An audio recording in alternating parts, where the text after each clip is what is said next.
बिस्मिल्लाहिर्रहमानिर्रहीम। मैं हूं ज़हरन खान और आप देख रहे हैं मेरा फेसबुक और यूट्यूब चैनल अवलाक टीवी। कराची में बड़े जोर शोर से बल्दियाती इंतखाबात हो रहे हैं, लेकिन हमारे नुमाइंदगान के हिसाब से वहां से आमदा खबरों के मुताबिक हालात कोई मुवाफिक नहीं है। कुछ पोलिंग स्टेशन में अमला नहीं पहुंचा तो कुछ में वोटर नहीं पहुंचे तो कुछ में इंतजाम नहीं है तो कहीं पर इंजीनियर्ड काम हो रहा है, क्योंकि चीफ इलेक्शन कमिश्नर ने पहले ही तहफुजात का इजहार कर दिया था कि जब भी बल्दियाती इंतखाबात होते हैं तो उसमें जो है सूबाई हुकूमतें मुदाखलत करती हैं। ये कैसे मुमकिन है कि सिंध में मुदाखलत ना की जाए, क्योंकि इस वक्त मुल्क भर में पीटीआई का तूती बोल रहा है और अवाम पीटीआई के साथ है। अगर वहां पर मुनसिफाना इंतखाबात होते हैं तो वहां जमात इस्लामी की जीत बिल्कुल वाज़े नजर आ रही है। हम आपको नताइज से पहले ही बता देते हैं कि वहां जीत होगी जमात इस्लामी की और दूसरे नंबर पर जो है वो पीपीपी पीपल्स पार्टी आएगी और तीसरे नंबर पे पीटीआई को रखा जाएगा। अगर रजीम चेंज के मामलात यहां भी इंटरफेयर हुए तो हालात मुख्तलिफ होंगे। ये मुमकिन नहीं है कि फेयर इलेक्शन हो, क्योंकि जो कराची के हालात है वो वाज़े तौर पर बता रहे हैं।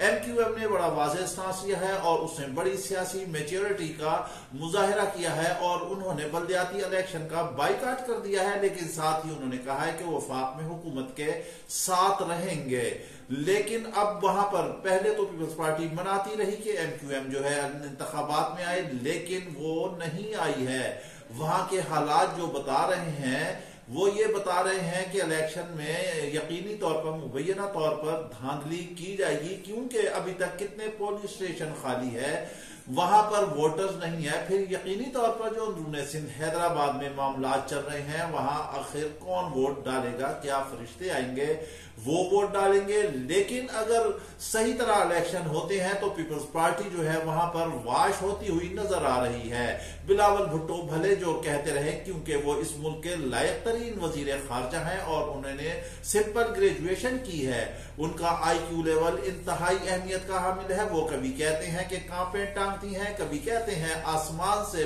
सैलाब आता है, तो कभी कहते हैं कि जितना बारिश होता है उतना पानी आता है। ये तो अप्रोच है। जबकि आप हमारे दुश्मन मुल्क जो हमारा पड़ोसी है भारत, उसके वजीर खारजा देखें तो उन्होंने आला तालीम हासिल की हुई है और उसके अलावा उन्हें मुतअद्दिद ममालिक की जुबानें भी आती हैं। उनका एक वसी तरीन तजर्बा है, गालबन उनका तजर्बा 38-39 ईयर्स का तजर्बा है, जबकि इतनी बिलावल भुट्टो की उम्र ही नहीं है। लेकिन इन्हें वजारत खारजा पर मुतमक्किन कर दिया गया है, बिठा दिया गया है। आप सोच लें कि उस मुल्क के क्या हालात होंगे।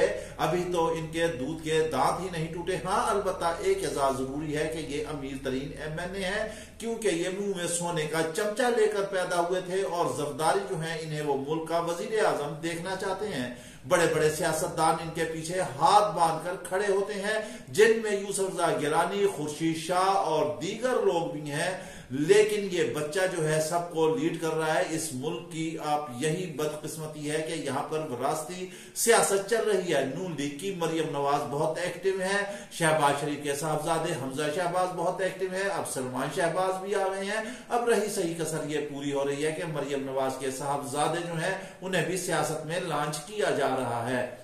इस विरासती सियासत ने मुल्क को तबाह बर्बाद कर दिया है। इसकी सिर्फ वजह यही है कि ये मौरूसी सियासत है और ये समझते हैं कि सिंध इनके बाप दादा की जागीर है। लेकिन इमरान खान ने अब इसमें नकब लगा दिया है, जैसे कि पंजाब में उन्होंने किया है। इसके बाद उनका सिंध की तरफ रुख होगा। अगर यहां पर इंजीनियर्ड इलेक्शन होते हैं तो नताइज जो है वो नाकाबिल कबूल होंगे। इसके बाद भी शहर कायद में अनारकी फैलेगी।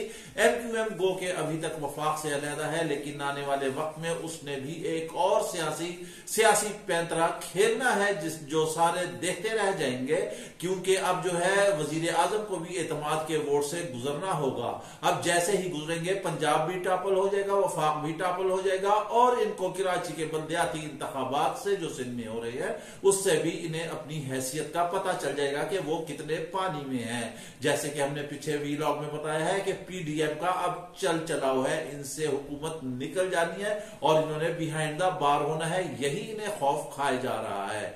बस यही काबिलियत है, यही अहलियत है कि इनके बाप दादा सियासतदान थे, इसलिए आगे औलाद भी सियासतदान होगी, चाहे इन्हें कुछ पता हो या ना हो, ये सियासत के बारे में जाने या ना जाने, लेकिन हुक्मरानी इन्होंने करना है। लेकिन अब वक्त चेंज हो गया है, कप्तान ने 26 साल सबक पढ़ा दिया है, अवाम जान गई है। इसके साथ ही आप हमें इजाजत दीजिए, अपना ख्याल रखिएगा। वीलॉग पसंद आए तो लाजमी लाइक और शेयर कीजिएगा। अल्लाह हाफिज।